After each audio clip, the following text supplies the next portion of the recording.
Sábado, dia 10 de maio de 2025. Sejam todos muito bem-vindos, meus amigos, a mais um vídeo do canal Terra Brasilis News. Tudo bem com vocês?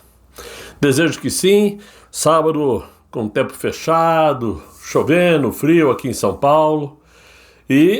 Mas vamos tentar esquentar esse ambiente, porque mesmo não tendo muitas notícias em final de semana, sempre tem algo que a gente possa falar, que nós podemos aqui conversar. Eu quero lembrar os amigos que ontem nós comentamos aí sobre o julgamento que o Supremo fez com relação à derrubada daquela ação penal contra o Ramagem. E que, no final da história, aconteceu o que todo mundo sabia que ia acontecer. O Supremo deu de ombros para o Hugo Motta, né? E vai ficar por isso mesmo, porque o Hugo Motta não tem peito para mudar esse ambiente, para mudar essa situação. Se ele tentar, ele mesmo cai nas garras do Supremo, o pai dele cai na garra do Supremo, ou seja. Mas não foi só isso. O Supremo também, ontem, já formou maioria para mandar Carla Zambelli para a prisão durante 10 anos e a possível perda do seu mandato. Esse julgamento aconteceu ontem, e aquele julgamento de 5 ministros, como sempre, tudo é na primeira turma, tudo é com o relator Moraes, e como sempre o resultado era o esperado. Ela já tem a maioria contra ela para pegar até 10 anos de cadeia, e esse julgamento foi baseado naquela ação penal na qual a parlamentar e o hacker da Vaza Jato, né, o Walter Delgatti Neto, são réus pelos crimes de invasão ao sistema eleitoral, do Conselho Nacional de Justiça, melhor dizendo. E também foram condenados por falsidade ideológica. Não é novidade, né?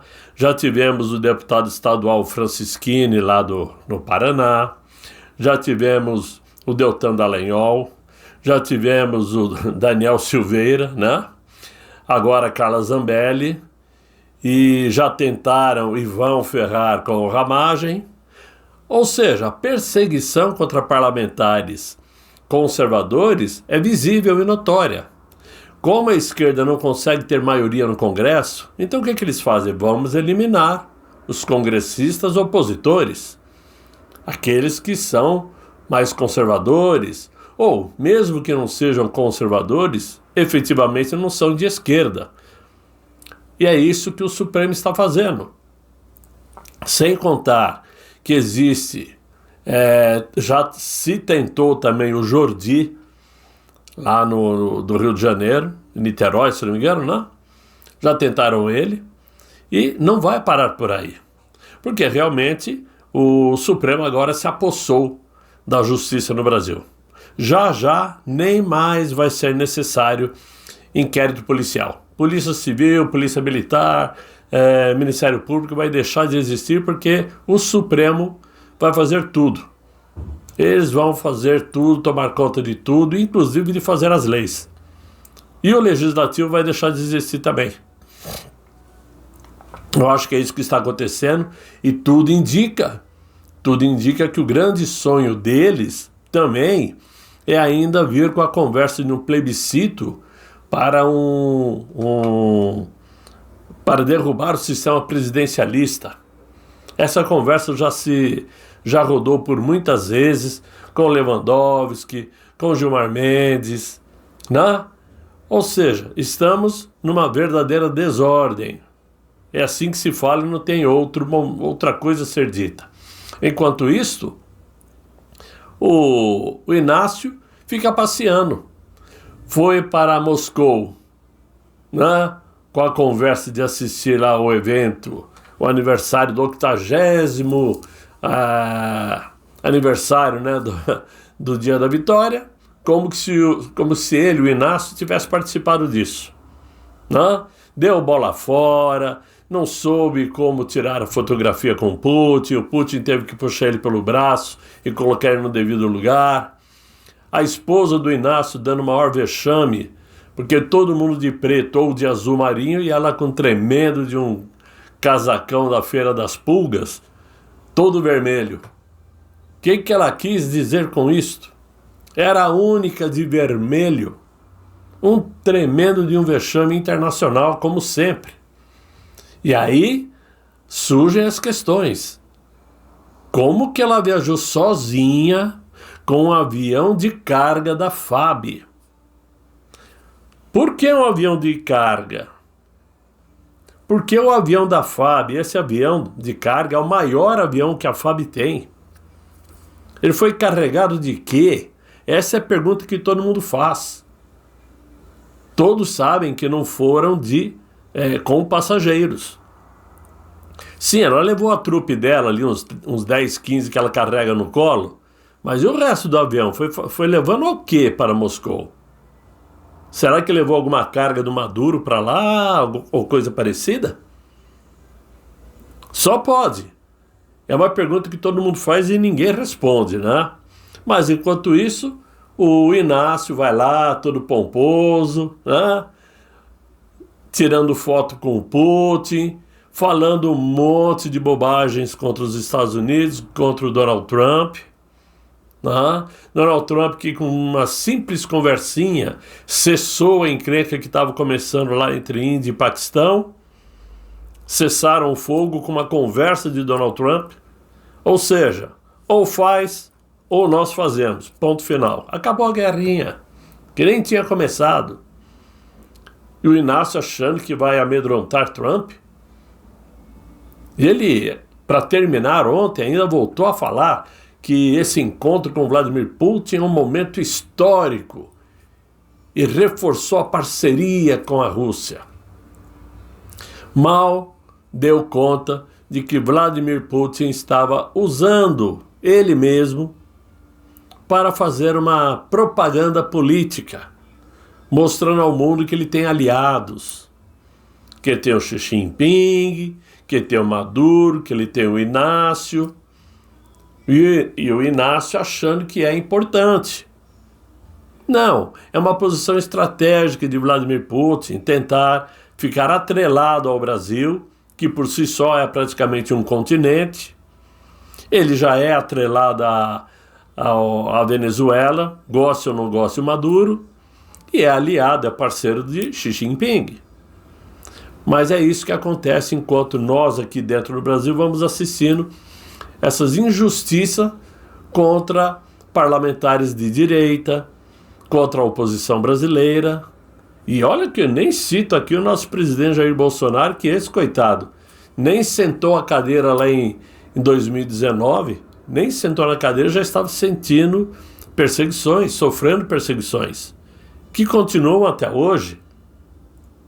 E o Inácio ontem diz que não sabe quando será possível repor os desfalques que foram feitos nas contas dos aposentados e culpou Jair Bolsonaro pelo que está acontecendo. Foi no governo Jair Bolsonaro que cresceu o número de sindicatos. Só que ele não disse que foi no governo dele que começou abruptamente um aumento de desfalques. Porque número por número, ou números por números, Jair Bolsonaro deixou o governo e o INSS tinha esse rombo aí de sindicatos na casa dos 700 milhões. E agora, em 2024, estava em 2.800 nas mãos do Inácio. Quem é que aumentou? Quem é que deu o golpe? Nós sabemos que começou em 2016 com Dilma Rousseff, que pegou o governo das mãos de quem? Dele, do Inácio, que já tinha lá o Carlos Lupe infiltrado no governo, né, distribuindo dinheiro para ONGs, sem ninguém saber exatamente para que era. Ou seja, propaganda mentirosa e narrativas com o PT mesmo. Eles sabem como fazer porque estão acostumados a mentir, estão acostumados a inventar lorotas. Essa é que é a verdade.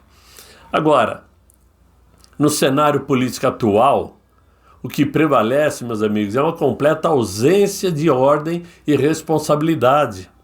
uma verdadeira terra de ninguém. É o que está acontecendo aqui, onde decisões são tomadas sem transparência alguma, tudo é colocado em sigilo, e principalmente as prestações de contas. O ambiente lembra uma celebração contínua e descompromissada, cujos custos só são percebidos quando os cofres públicos se esvaziam e a margem de manobra inexiste. Aí aparece tudo. Aí o rabo fica de fora. Nesse momento, recorre-se ao recurso mais simples e injusto. Qual que é? Aumentar a carga tributária, né? E sobre a população, principalmente. É assim que eles fazem para recuperar o caixa. Enquanto isto, a sociedade brasileira enfrenta aí diariamente os efeitos da crise, né? Uma crise econômica que parece não ter fim. O cidadão comum ajusta seu orçamento do jeito que dá, corta despesas e se desdobra para manter o mínimo necessário para a sobrevivência.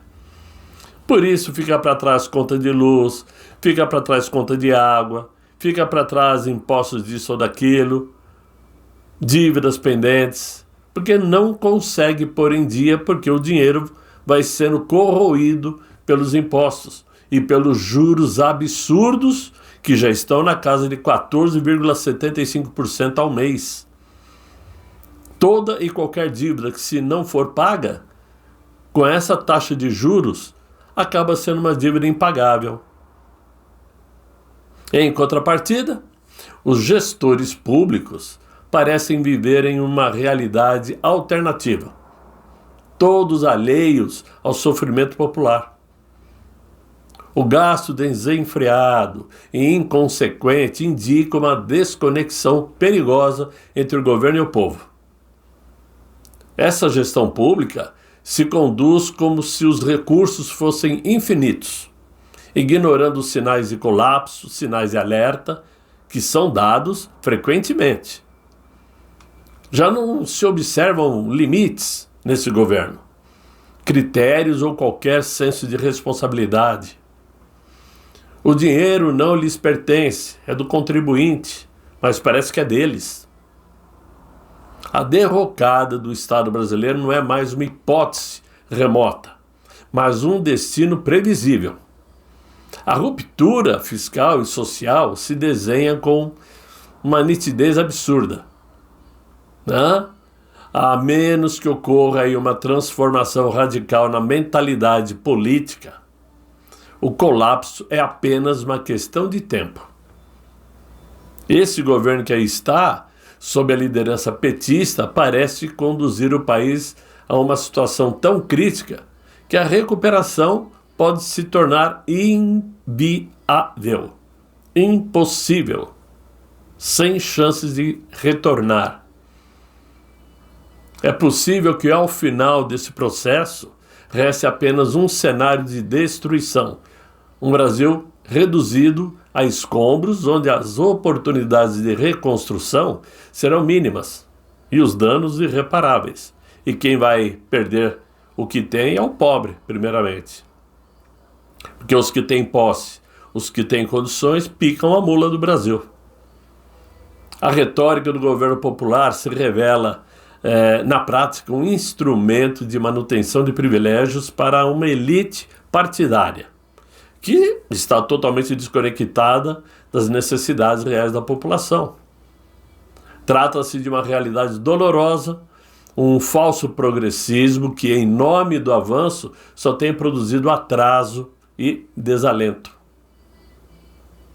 Então agora estamos aí nessa dúvida de querer saber o que a Janja foi fazer em Moscou com uma semana antes da viagem do marido. Por que ela foi com o maior avião da FAB, avião de cargas, e ninguém sabe quem viajou com ela e o que ela transportou? Esse tem sido a grande questão. E parece que já tem parlamentares aí entrando com pedidos no Ministério Público para investigar. Claro que não vão investigar porcaria nenhuma, porque tudo é colocado em sigilo. Os gastos de Janja já estão sobre sigilos de 100 anos, segundo a lei do Inácio. Essa lei ele colocou em 2023, agora passado, né? Assim como o governo já impôs sigilo de 100 anos, a declaração entregue pelo ministro de Minas e Energias, lá atrás, o Alexandre Silveira, alegando que continha dados pessoais e informações protegidas por sigilos fiscais, né? Foi colocado em sigilo mais de 30 pesquisas realizadas desde 2022, incluindo aí algumas encomendadas durante o governo de Jair Bolsonaro. Dizem que o custo dessas pesquisas foi de R$1.300.000. O Ministério Público investigou os motivos pelos quais o governo do Inácio ocultou informações sobre a quantidade de assessores que auxiliam a primeira-dama, ou a mulher do Inácio, né? E também colocou sob sigilo o número de visitas feitas pelos filhos do Inácio. O que eles foram fazer no Palácio do Planalto? Lá atrás eles criticavam que os filhos de Jair Bolsonaro iam visitá-lo no Palácio do Planalto. Mas e agora? Sem contar aí de sigilos antigos, né, no governo da Dilma, né? Tá cheio aí de sigilos. Acidente do Eduardo Campos, acidente do Eduardo Campos, acidente do Teori Zavascki, tudo colocado em sigilo. Nada é revelado, nada é transparente. Então, o que se pode esperar? O que se pode esperar é esse governo continuar com essa lorota de que os rombos do INSS é culpa do Bolsonaro, que a falta de pagamento dos precatórios é culpa do Bolsonaro, que não pagou no governo dele, e o rombo nos Correios. Ao término do governo de Jair Bolsonaro, os Correios estavam em dia, as contas em ordens. E agora? Já estourou o caixa. As estatais todas estavam no azul no governo de Jair Bolsonaro e agora estão no vermelho.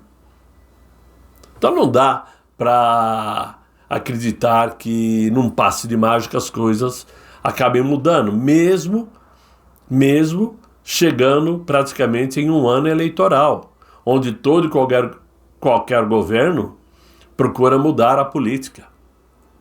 Todos os governantes, à véspera de um pleito eleitoral, tentam melhorar a vida, né? Baixar juros, liberar benefícios, liberar empréstimos, para ganhar pontos.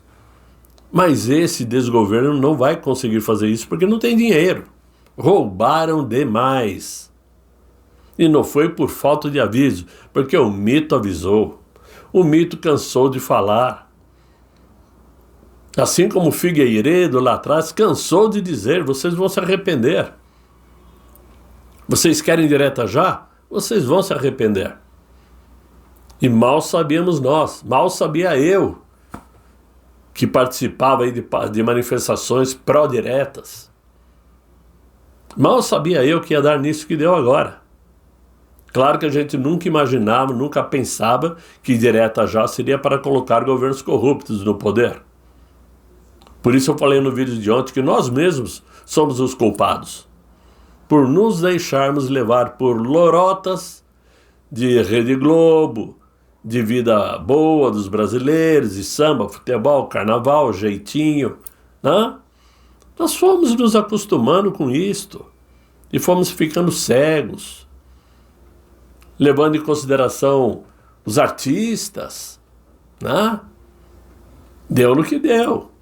Então agora, para desmanchar, meus amigos, lamentavelmente, não vai ser na boa, não vai ser na conversa, não vai ser no diálogo, até porque quem está mandando no país é o maior poder do Brasil, que é a Suprema Corte. E as forças que poderiam nos auxiliar, como Forças Armadas e Polícia Federal, estão nas mãos do Supremo. E aí, como que fica?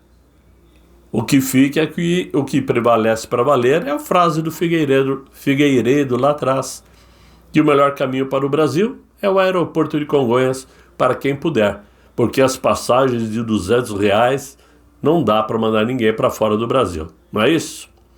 De qualquer forma, é o que eu tinha para vocês nesse vídeo de sábado. Espero que tenha agradado de alguma forma. As notícias não são boas, mas espero que o vídeo tenha sido.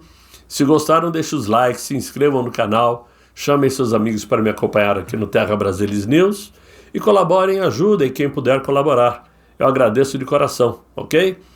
Fiquem todos muito bem, fiquem com Deus nesse final de sábado e até amanhã, se Deus quiser. Ele há de querer. Tchau, tchau.